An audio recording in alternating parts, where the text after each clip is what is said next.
go to talk about some other news that's coming in right now. The car that allegedly was snatched by 3 armed men at gunpoint in Pathankote's Sujanpur area on the 22nd of March, after which yet another alert was sounded.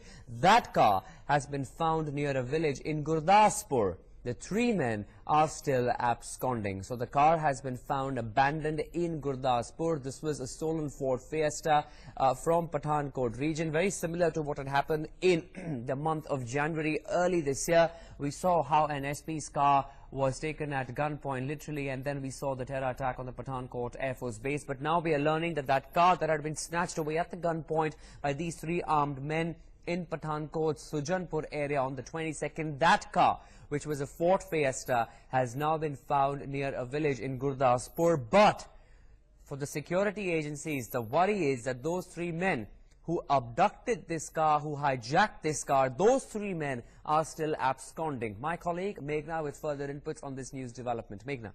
Well, remember, it was a very disturbing bit of news which came in, the fact that, as we have seen in previous terror attacks as well, a car was hijacked. Now, this, unfortunately, in the past has always meant a predecessor to a terrorist attack.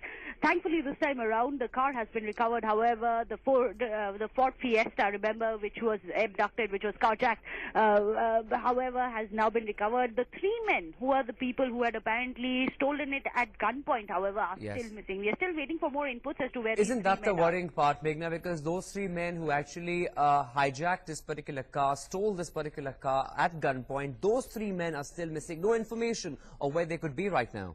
Absolutely, and considering that the whole of the nation is already on a high alert after news have been coming in of a Pakistan major-led module who is apparently plotting terror attacks across the country, especially a high alert which has been sounded in Delhi. Do these 3 people who had stolen that car have anything to do with a larger plot? Well, of course, questions are being asked, and hopefully the investigative agencies are going to ascertain their identity soon enough and find out who they are and hopefully nab them as well. Yes, Meghna, thanks very much for joining us with those details.